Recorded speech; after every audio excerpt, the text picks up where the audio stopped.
आज हम लोग आईसीएसई क्लास 10 का इकोनॉमिक एप्लीकेशन का चैप्टर नंबर 7 या unit 7 the role of state in economic development ये वाला करने वाले हैं।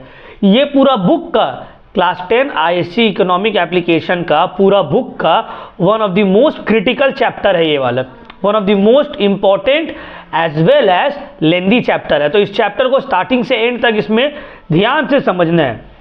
तो देखो जो चैप्टर का नाम है the role of state in economic development, मतलब रोल ऑफ स्टेट। स्टेट का मतलब है यहां government. Role of government in economic development, government कौन सा रोल प्ले करता है, क्या रोल प्ले करता है, कैसे करता है इकोनॉमिक डेवलपमेंट के लिए कंट्री में। तो ये चैप्टर में हम लोग इसको पढ़ेंगे पूरा। ठीक है, अब देखो चैप्टर में अलग अलग बुक में बहुत सारा चीज़ है। हम जो पढ़ा रहे हैं वो आईसीएसई के वेबसाइट से इकोनॉमिक एप्लीकेशन 2024 का जो सिलेबस है वो सिलेबस डाउनलोड करके उस सिलेबस में जो जो दिया हुआ है वो सबको पढ़ा रहे हैं। तो बुक में जितना चीज़ है वो ज़रूरी नहीं है कि आपको सब पढ़ना है, आपको ये देखना है सिलेबस में क्या क्या चीज़ है वो मुझे पढ़ना पड़ेगा, हम लोगों को पढ़ना पड़ेगा, चाहे वो बुक में दिया हुआ रहे या ना रहे। तो चलो स्टार्ट करते हैं। यहाँ role of state in promoting economic development. The state, जब हम यहाँ इकोनॉमिक्स में स्टेट का मतलब होता है गवर्नमेंट, रूलिंग बॉडी। तो यहाँ पे गवर्नमेंट किस तरह से इकोनॉमिक डेवलपमेंट प्रोमोट कर सकता है। पहला point, government economic development promote कर सकता है थ्रू कैपिटल फॉर्मेशन। क्या मतलब है कैपिटल फॉर्मेशन का? Capital formation is a fundamental requirement for economic development. Economic development के लिए कैपिटल फॉर्मेशन बहुत इंपॉर्टेंट है। Private savings are very low in the underdeveloped countries in view of low income of the people, therefore there is a need for generation of savings by the government. Developed countries have to depend primarily on government on mobilising domestic resources. अब देखो जो developed country है, underdeveloped country है या developing phase में, वहां के लोगों का इनकम बहुत कम है। अब लोगों का इनकम तो बहुत कम है तो कैपिटल फॉर्म कैसे होगा? इंडस्ट्रीज डिपेंडेंट रहेगा गवर्नमेंट के ऊपर कि गवर्नमेंट इंसेंटिव्स दे, गवर्नमेंट हेल्प करे कैपिटल फॉर्मेशन में। ठीक है ना। तो पहला, how can the government or the state play a role in economic development? Number 1 through capital formation. दूसरा है डेवलपमेंट ऑफ इकोनॉमिक इंफ्रास्ट्रक्चर। देखो इकोनॉमी को डेवलप करने के लिए इंफ्रास्ट्रक्चरल डेवलपमेंट बहुत इंपॉर्टेंट है। इसीलिए देखो वंदे भारत एक्सप्रेस हो गया, ट्रेन हो गया, रेलवे लाइंस हो गया, ब्रिजेस हो गया, ये तेजी से डेवलप क्यों किया जा रहा है? बिकॉज इकोनॉमिक डेवलपमेंट आपको करना है तो उसके लिए वेरी वेरी इंपॉर्टेंट कि आपका इकोनॉमिक इंफ्रास्ट्रक्चरल डेवलप हो। अब कोई गांव है जहां पे ना सड़क है, ना लाइट है, ना पीने का पानी है, ना कोई हॉस्पिटल है, ना रोड्स है, तो वहां पे कौन जाएगा बिजनेस करने? तो इकोनॉमिक इंफ्रास्ट्रक्चर डेवलप करके इकोनॉमिक डेवलपमेंट में गवर्नमेंट इंपॉर्टेंट रोल प्ले कर सकता है। तो दूसरा पॉइंट हो गया by developing economic infrastructure, roads, bridges, hospitals, ये सब डेवलप करके। तीसरा है provision of social infrastructure. Provision of social infrastructure मतलब इकोनॉमी को डेवलप करने का एक और तरीका, आप सोशल इंफ्रास्ट्रक्चर को डेवलप करिए। सोशल इंफ्रास्ट्रक्चर मतलब वो इंफ्रास्ट्रक्चर जो लोगों का लिविंग स्टैंडर्ड इजी करे, बेटर करे, हाई करे। जैसे कि अच्छा हॉस्पिटल बनवा दीजिए, अच्छा स्कूल बनवा दीजिए, ठीक है, साफ सफाई रखिए, क्लीननेस रखिए। तो इससे क्या होगा? सोशल इंफ्रास्ट्रक्चरल डेवलप होगा। ठीक है। Creation of human capital, government human capital को क्रिएट करे, उसके ऊपर इन्वेस्ट करे। कैसे करके हो सकता है ये? एडुकेट करो लोगों को ज़्यादा से ज़्यादा, स्किल ट्रेनिंग दे। देखो इंडिया में अनएम्प्लॉयमेंट रहने का बहुत ज़्यादा रीज़न ये भी है क्योंकि यहाँ पे स्किल ट्रेनिंग नहीं होता है। समझ में आ रहा है? तो गवर्नमेंट स्किल ट्रेनिंग दे, स्किल्ड वर्कर बनाए। समझ में आ रहा बात? जैसे कि चाइना में स्किल्ड वर्कर बहुत है। जैसे कि एक पेंटर है तो जो इंडियन पेंटर मान लो एक दिन में कोई काम को करेगा, वो चाइना वाला जो है वो 2 दिन में 2 घंटा में करके चला जाएगा। क्यों? क्योंकि वहां का जो पेंटर है उसको सही ट्रेनिंग मिला है, प्रॉपर ट्रेनिंग मिला है। ठीक है ना।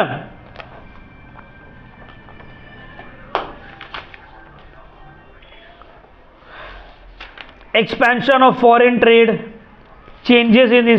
अब एक्सपेंशन ऑफ फॉरेन ट्रेड का क्या मतलब है?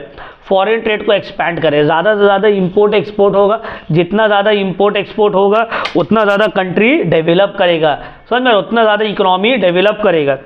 तो फॉरेन ट्रेड के एक्सपेंशन को प्रमोट करें, इनइक्वालिटीज ऑफ इनकम को रिड्यूस करे, reduction in inequalities of income, inequalities of income मतलब अमीरी और गरीबी के बीच का जो फासला है उसको कम करने का कोशिश करें। अब ये कैसे कम होगा ये हम लोग आगे पढ़ेंगे। तो ये सब के थ्रू गवर्नमेंट रोल प्ले कर सकता है इकोनॉमिक डेवलपमेंट को प्रमोट करने के लिए, ठीक है। देखो बहुत सारा पॉइंट है, कम से कम आपको 5 पॉइंट याद रखना है, ठीक है ना, कोई भी 5 पॉइंट याद रखना है। चलो बात है instruments of state intervention of और पॉलिसी इंस्ट्रूमेंट्स। क्या मतलब है? Instruments of state intervention slash policy instruments मतलब सर अब जैसे कि फॉर एग्जांपल इकोनॉमी को डेवलप करवाना है, अब गवर्नमेंट क्या करेगा? डायरेक्ट इंपोर्ट, वो कोई पॉलिसी के थ्रू इकोनॉमी को डेवलप करेगा। समझ में आ रहा है बात? जैसे कि एडुकेशन का लेवल को अच्छा करना है इंडिया में, तो ऐसे थोड़ी है कि मोदी गवर्नमेंट अपना पूरा मिनिस्टर्स को लाके स्कूल में पढ़ाने लग जाएगा कि एडुकेशन को अच्छा करना है, नहीं। वो लोग क्या करेगा? ऐसा पॉलिसी बनाएगा जिससे एडुकेशन बेटर हो। उसी तरह इकोनॉमिक डेवलपमेंट के लिए कौन सा पॉलिसी यूज करता है गवर्नमेंट, क्या इंटरवीन करेगा, किसके थ्रू? तो 2 पॉलिसी है। क्या है? पहला है फिस्कल पॉलिसी और दूसरा है मॉनिटरी पॉलिसी। नाम याद रखना एकदम। गवर्नमेंट 2 पॉलिसी के थ्रू इकोनॉमिक डेवलपमेंट में इंटरवीन करेगा, एंटर करेगा। पहला है फिस्कल पॉलिसी, दूसरा है मॉनिटरी पॉलिसी, ठीक है ना। सर फिस्कल पॉलिसी क्या है, मॉनिटरी पॉलिसी क्या है? तो पहले हम लोग आते हैं फिस्कल पॉलिसी में। फिस्कल पॉलिसी का मतलब होता है the policy of the government related to taxation, public spending and public borrowings. फिर से बोल रहे, गवर्नमेंट का policy related to tax, expenditure and borrowings is known as fiscal policy. फिर से एक बार बोल रहे, फिस्कल पॉलिसी का नॉर्मल लैंग्वेज में बोले तो fiscal policy means the policy of the government related to taxation, government spending and government borrowings to achieve economic goals, to achieve economic growth, इसको बोलते हैं फिस्कल पॉलिसी। क्लियर हो रहा है पॉइंट? तो देखो फिस्कल पॉलिसी में 3 इंस्ट्रूमेंट आएगा, taxation, public expenditure, public borrowings, ठीक है। तो देयर आर 3 इंस्ट्रूमेंट्स और tools of fiscal policy, namely taxation, public expenditure and public borrowings या डेप्ट। अब देखो फिस्कल पॉलिसी 2 तरह का होता है, ठीक है ना। फिस्कल पॉलिसी 2 टाइप का है। Number 1 is expansionary fiscal policy और एक है contractionary fiscal policy. Expansionary fiscal policy में क्या होता है? गवर्नमेंट अपना स्पेंडिंग, एक्सपेंडिचर बढ़ा देता है, टैक्सेशन रिड्यूस कर देता है, ठीक है ना। इसमें क्या होता है? ओवरऑल डिमांड बढ़ जाता है। जैसे कि देखो मंदी का दौर आया हुआ है, ठीक है, बहुत मंदा चल रहा है, गवर्नमेंट क्या करेगा? टैक्स कम कर दिया। टैक्स कम करेगा तो लोग ज़्यादा खर्च करेगा और गवर्नमेंट अपना भी स्पेंडिंग बढ़ा देगा, एक्सपेंडिचर बढ़ा देगा। तो गवर्नमेंट भी खर्च कर रहा है, लोग भी खर्च कर रहे हैं, हर चीज़ का डिमांड क्या होगा? बढ़ेगा। इसको बोलते हैं एक्सपेंशनरी फिस्कल पॉलिसी। और एक है कॉन्ट्रैक्शनरी फिस्कल पॉलिसी, इसी का ऑपोजिट। गवर्नमेंट देख रहा है ना कि बहुत ज़्यादा महंगाई बढ़ रहा है, तो अब क्या करना होगा? डिमांड को कम करना पड़ेगा। तो डिमांड कैसे कम करेगा? गवर्नमेंट टैक्स को बढ़ा देगा। टैक्स बढ़ा, तुम सामान कम खरीद रहे हो और गवर्नमेंट अपना एक्सपेंडिचर भी रोक देगा, गवर्नमेंट भी खर्च नहीं कर रहा है, तो ऑटोमेटिकली ओवरऑल डिमांड घटने लगेगा। समझ में? सर ऐसा क्यों करता है? डिमांड क्यों कम करता है गवर्नमेंट? क्योंकि बहुत ज़्यादा अगर डिमांड बढ़ते रहेगा तो इन्फ्लेशन भी तो तेज़ी से बढ़ेगा। तो डिपेंड करता है कौन सा टाइम में क्या यूज होगा, एक्सपेंशनरी फिस्कल पॉलिसी या कॉन्ट्रैक्शनरी फिस्कल पॉलिसी, ठीक है ना। तो यहां तक सब क्लियर हो गया। तो चलो एक बार थोड़ा रिकैप करते हैं। सबसे पहला रिकैप, स्टेट इंटरवेंशन या गवर्नमेंट कौन सा 2 पॉलिसी को यूज करता है इकोनॉमिक डेवलपमेंट में इंपॉर्टेंट रोल प्ले करने के लिए? Fiscal policy and monetary policy. Sir fiscal policy क्या है? Fiscal policy means the policy related to taxation, public expenditure, public borrowings. ठीक है, ये तीनों क्या है, इंस्ट्रूमेंट्स है फिस्कल पॉलिसी का। फिस्कल पॉलिसी ये तीन चीज को यूज करके किया जाता है। ठीक है, फिस्कल पॉलिसी कितना तरह का होता है, दो। कौन सा दो, एक्सपेंशनरी फिस्कल पॉलिसी और कॉन्ट्रैक्शनरी फिस्कल पॉलिसी। दोनों के बीच का डिफरेंस समझ लेना है। क्लियर हो गया, यहां तक कोई भी डाउट नहीं है किसी को। चलो अब हम लोग आगे बढ़ते हैं। नेक्स्ट हम लोग आते हैं, अब देखो तीन टाइप्स अभी हम तुम लोग को बताएं ना, 3 instruments of fiscal policy, taxation, public expenditure and public borrowings. तो इसमें से सबसे पहला क्या था instruments of fiscal policy, taxation. What is taxation, है ना भाई, टैक्स क्या है सबको पता है, ऐसा नहीं है यहाँ पे कोई भी बैठा हुआ लड़का ऐसा नहीं है जिसको टैक्स का मतलब नहीं पता है। पता है ना भाई, टैक्स का मतलब सभी को पता है। अगर इसको डिफाइन करने बोला जाए तो कैसे करके करेंगे, बोलो बोलो।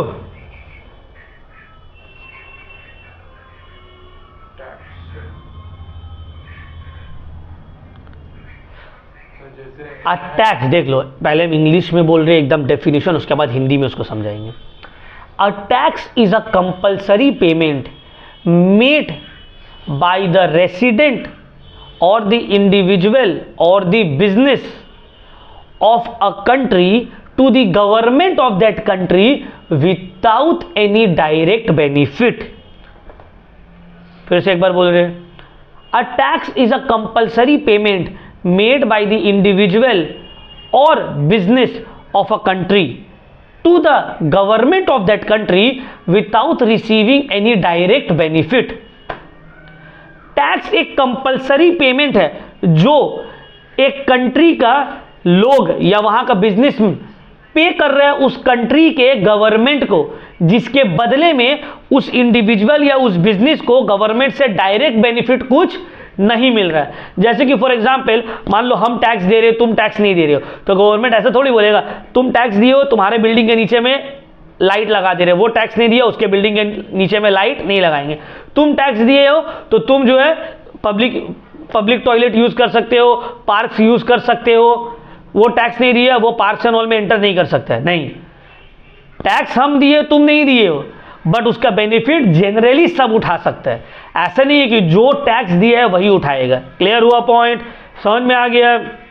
अब देखो टैक्स दो तरह का होता है, एक है डायरेक्ट टैक्स, दूसरा है इनडायरेक्ट टैक्स।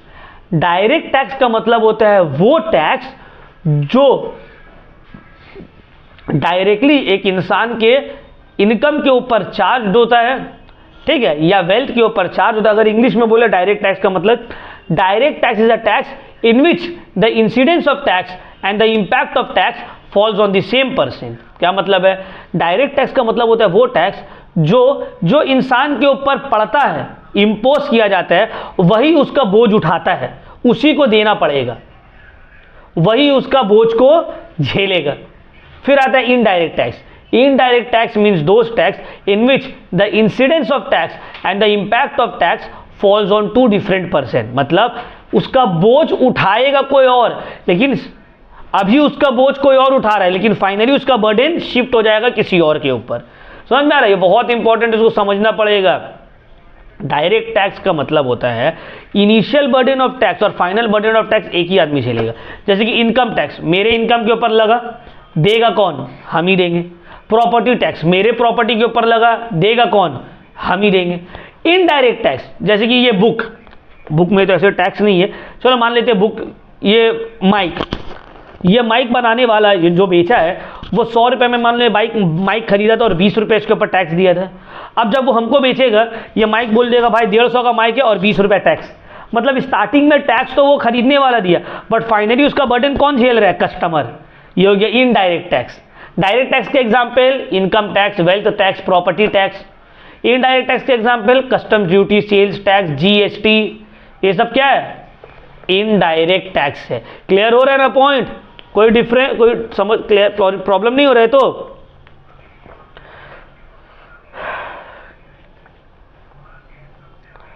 चलो अब आगे बढ़ते हैं हम लोग। Advantages and disadvantages of direct and indirect tax. तो सबसे पहले आते हैं हम लोग डायरेक्ट टैक्स का एडवांटेजेस। सर डायरेक्ट टैक्स का क्या एडवांटेज है? पहला इकोनॉमिकल। देखो डायरेक्ट टैक्स को कलेक्ट करने का खर्चा बहुत कम आता है। गवर्नमेंट को पता है ये मिस्टर ए का ऊपर 10 लाख रुपया टैक्स ड्यू हो रहा है, मिस्टर ए से ले लो, है ना। दूसरा सर्टिनिटी, हमको पता है किससे मिलना है, ए से लेना है हमको टैक्स, ए का प्रॉपर्टी है, ए से लेना है। इक्विटी, देखो डायरेक्ट टैक्स क्या होता है ना, सोसाइटी में इक्वालिटी लाता है। कैसे? डायरेक्ट टैक्स जनरली किसके ऊपर लगेगा? इनकम के ऊपर, प्रॉपर्टी के ऊपर। तो अमीर लोगों के पास इनकम और प्रॉपर्टी है तो अमीर लोग देगा, गरीब के पास ना इनकम है ना प्रॉपर्टी है तो उसको टैक्स देना नहीं पड़ेगा। समझ में आ रहा है बात? इक्वालिटी लाता है, ठीक है। सिविक कॉन्शियसनेस, सिविक कॉन्शियसनेस का मतलब देखो तुम जैसे कि कोई 10 लाख रुपया साल का कमा रहे, अब उसको 30% मान लो वो टैक्स दे रहा है 3 लाख रुपया, तो उसको तो अखड़ेगा, अरे यार 3 लाख रुपया मेरा टैक्स चला गया। तो अब वो सिविक कॉन्शियसनेस, वो सोचेगा नहीं मेरा टैक्स का पैसा गवर्नमेंट कैसे खर्च कर रहा है हमको देखना है। समझ में आ रहा है बात? हमको देखना है। इसको बोलते हैं सोशल एंड सिविक कॉन्शियसनेस, अंदर में लोगों का जागेगा। बट इसका कुछ डीमेरिट्स भी है डायरेक्ट टैक्स का। पहला है अनपॉपुलर, लोग पसंद नहीं करते कि यार 10 लाख कमाए 3 लाख तो तुम ही ले लोगे, ये 3 लाख में हम बाहर का फॉरेन ट्रिप करके आ सकते थे, है ना। तो अनपॉपुलर, लोग डायरेक्ट टैक्स को पसंद नहीं करता है। इस वजह से टैक्स इवेजन होता है, मतलब टैक्सेस का चोरी बहुत होता है ना। डायरेक्ट टैक्स में सबसे ज्यादा टैक्स का चोरी होता है। इनकम है कुछ और, बता रहा कुछ और, क्यों? ताकि टैक्स देना नहीं पड़े। तो ये डिसएडवांटेजेस है। इनकन्वीनियंट, डायरेक्ट टैक्स को ना बिजनेसमैन को या टैक्स पेयर को बहुत इनकन्वीनियंट होता है, बहुत फॉर्मेलिटी निभाना पड़ता है। यार कितना इनकम हुआ वो जोड़ो, कितना टैक्स देना है ये जोड़ो, ठीक है। Adverse effect on will to work, अब देखो बहुत सारे लोग जो है डीमेरिट्स हो जाएगा, बोलेगा यार मेहनत हम लोग करें 10 लाख हम कमा रहे, 3 लाख तो गवर्नमेंट लेके चले जा रहे हैं। समझ में आए? तो इनकन्वीनियंट हो जाता है बहुत ज्यादा।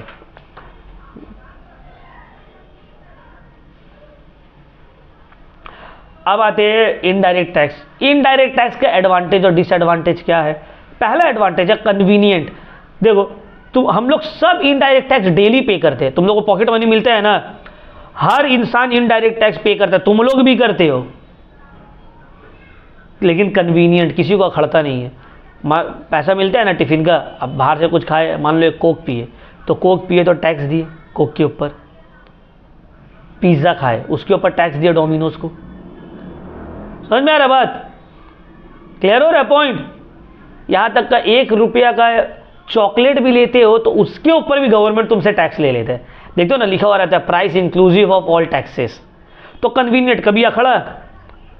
अभी मान लो तुम लोग गए डोमिनोज में पिज्जा खाने, बोला पिज्जा का 200 रुपीज, तुम दे दिया, हाँ 200 लो ले लो। एक्चुअली पिज्जा का दाम 190 था, 10 रुपये तो तुमसे टैक्स ले लिया, लेकिन तुमको वो चीज़ अखड़ा नहीं अखड़ा, हाँ ठीक है कोई बात नहीं। लेकिन अगर तुमको बोलता कि सर पिज्ज़ा का दाम 190 है और 10 रुपये आपको अलग से देना होगा टैक्स, तुम बोलोगे अरे बाप नहीं खाएंगे हो, 10 रुपये एक्स्ट्रा मांग रहे हैं। तो इनडायरेक्ट टैक्स कन्वीनियंट रहता है, लोगों को प्रॉब्लम नहीं होता है इससे। कपड़ा खरीद रहे, जूता खरीद रहे, फोन खरीद रहे, सब में हम लोग टैक्स दे रहे हैं, लेकिन हम लोग को प्रॉब्लम, बोले कोई बात नहीं ठीक है, क्या है। इलास्टिक, इनडायरेक्ट टैक्स का कवरेज बहुत वाइड रहता है। ज्यादातर गवर्नमेंट जो टैक्स कलेक्ट करता है ना, वो इनडायरेक्ट टैक्स कलेक्ट करता है, ठीक है। Less chances of tax evasion, क्या मतलब है? इनडायरेक्ट टैक्स का चोरी करना बहुत मुश्किल है, करता ही नहीं है कोई। अब तुमको कोई बोलेगा पिज्जा 200 रुपये, तुम बोलोगे भाई 190 लो ना, टैक्स नहीं देंगे, नहीं तुम दे दोगे क्योंकि वो ऑलरेडी एमआरपी में इंक्लूडेड है। वाइडर कवरेज पढ़ा दिया ऑलरेडी, ठीक है ना। बट इसका कुछ डीमेरिट्स भी है। डीमेरिट्स क्या है इनडायरेक्ट टैक्स का? पहला regressive and unjust. Indirect tax unjust है, क्यों? देखो फॉर एग्जाम्पल हम आटा खरीदे, अब आटा के ऊपर टैक्स दे रहे, अब आटा तो अमीर और गरीब दोनों खा रहे हैं। अमीर के पास पैसा है वो दे दिया, गरीब के लिए तो नहीं होना चाहिए था, गरीब को भी देना पड़ेगा। तो इनडायरेक्ट टैक्स अमीर और गरीब नहीं देखते हैं, इसीलिए उसको अनजस्ट बोला जाता है। इन्फ्लेशनरी, देखो इनडायरेक्ट टैक्स की वजह से महंगाई बढ़ता है। कैसे महंगाई बढ़ता है सर? कैसे महंगाई बढ़ता है? हाउ हाउ बोलो।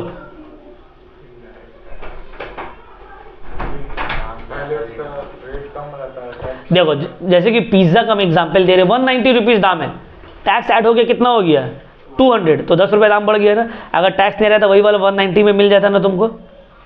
समझ में आया बात?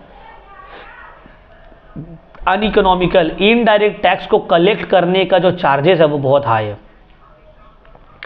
इनडायरेक्ट टैक्स को कलेक्ट करने का चार्जेस बहुत हाई है। अनसर्टिनिटी, पता नहीं रहता कलेक्ट किससे करना है, मैन्युफैक्चरर से ले, होलसेलर से ले, रिटेलर से ले या कंज्यूमर से ले, देगा कौन? ये डीमेरिट्स है। ठीक है ना, क्लियर हो गया? कोई डाउट? चलो नेक्स्ट, अब आते हैं types of taxes on the degree of progression. मतलब इनकम के हिसाब से टैक्सेस जो चार्ज होता है कितना तरह का। एक है प्रोपोर्शनल टैक्स। प्रोपोर्शनल टैक्स का मतलब होता है a tax is called proportional when the rate of tax remains the same as the income of the taxpayer increases. देखो, प्रोपोर्शनल टैक्स का मतलब होता है जब टैक्स का रेट सेम रहता है इनकम बढ़ने पर भी। 10 लाख भी कमा रहे हो तो 10%, 20 लाख भी कमा रहे हो तो 10%, 30 लाख भी कमा रहे हो तो 10%। ध्यान से समझो मेरा बात को, प्रोपोर्शनल टैक्स में रेट ऑफ टैक्स सेम रहेगा लेकिन अमाउंट ऑफ टैक्स डिफर करेगा। 10 लाख कमा रहे हो तो 10%, 1 लाख टैक्स दे रहे हो।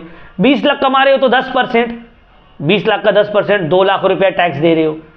30 लाख कमा रहे हो तो 10%, 3 लाख रुपया टैक्स दे रहे हो। लेकिन रेट क्या है? 10% फिक्स्ड। इसको बोलते हैं हम लोग प्रोपोर्शनल टैक्सेशन। क्या बोलते हैं हम लोग? Proportional taxation when the rate of taxation remains the same as the income of the taxpayer increases. दूसरा, प्रोग्रेसिव टैक्सेशन। प्रोग्रेसिव टैक्सेशन का मतलब है the rate of taxation increases as the income of the person increases. जो India में है 5 लाख से 10 लाख तक 5%, 10 लाख से इतना तक 15%, है ना। मतलब जैसे जैसे आपका इनकम इंक्रीज होगा वैसे वैसे रेट ऑफ टैक्सेशन भी क्या होगा? इंक्रीज। इसको क्या बोलते हैं? Progressive taxation. क्या बोलते हैं हम लोग? Progressive taxation. तो प्रोपोर्शनल में rate of taxation fixed, income बढ़ भी रहा, तो प्रोग्रेसिव में जैसे जैसे इनकम बढ़ेगा रेट ऑफ टैक्स भी बढ़ते जाएगा। थर्ड है रिग्रेसिव टैक्सेशन। रिग्रेसिव में होता है is one in which the rate of taxation decreases as the income increases. Regressive में उल्टा, इनकम बढ़ रहा है रेट ऑफ टैक्स घट रहा है। 10 लाख कमा रहे हो तो 10% टैक्स दो, 20 लाख कमाओगे तो 8% टैक्स दोगे, 30 लाख कमाओगे तो 5% टैक्स दोगे। तो जैसे जैसे इनकम बढ़ रहा है रेट ऑफ टैक्सेशन घट जाएगा। इसको बोलते हैं रिग्रेसिव टैक्सेशन। और लास्ट है डिग्रेसिव टैक्सेशन। डिग्रेसिव टैक्सेशन का मतलब है a tax is called degressive when the rate of increase in taxation is not the same as the increase in income. Degressive का मतलब है जैसे जैसे इनकम बढ़ रहा है वैसे वैसे रेट ऑफ टैक्स भी बढ़ेगा, बट जितना इनकम बढ़ रहा है उतना टैक्स नहीं बढ़ेगा। जैसे कि मान लो इनकम 10 लाख था, रेट ऑफ टैक्स है 10%। इनकम 20 लाख हो गया तो रेट ऑफ टैक्स 20% नहीं होगा, रेट ऑफ टैक्स हो गया 15%। मतलब इनकम डबल हुआ, 100% से बढ़ा तो टैक्स 50% से बढ़ा या 40% से बढ़ा। लेकिन जितना इनकम इंक्रीज हुआ उतना से टैक्स का रेट इंक्रीज नहीं हुआ। तो 4 टाइप एक बार फिर से रिवीजन करवा रहे। 4 types of taxation are progressive taxation, proportional taxation, regressive taxation और डिग्रेसिव टैक्सेशन। ठीक है। प्रोपोर्शनल टैक्सेशन का मतलब होता है जहां पे टैक्स पेयर का इनकम बढ़ने पर भी रेट ऑफ टैक्स सेम रहता है, रेट ऑफ टैक्स में फर्क नहीं पड़ता है, उसको हम लोग बोलते हैं प्रोपोर्शनल टैक्सेशन। फिर है प्रोग्रेसिव टैक्सेशन नंबर 2, जहां पे income of the tax payer increase हो रहा है तो रेट ऑफ टैक्सेशन भी इंक्रीज हो रहा है। तीसरा है रिग्रेसिव टैक्सेशन, जहां पे income of the tax payer increase हो रहा है तो रेट ऑफ टैक्सेशन डिक्रीज हो रहा है, इसको बोलते हैं रिग्रेसिव टैक्सेशन। और चौथा है डिग्रेसिव टैक्सेशन, जहां पे income of the tax payer increase हो रहा है तो रेट ऑफ टैक्सेशन भी इंक्रीज हो रहा है बट सेम प्रोपोर्शन में इंक्रीज नहीं हो रहा है। जितना इनकम में इंक्रीज हो रहा है उतना रेट में इंक्रीज नहीं हो रहा है, रेट में उससे थोड़ा कम इंक्रीज हो रहा है। तो 4 टाइप्स ऑफ टैक्सेशन समझ में आ गया आप लोगों को। चलिए अब हम लोग आते हैं नेक्स्ट पोर्शन में। टैक्स वाला हो गया पूरा कंप्लीट। किसी को कोई डाउट?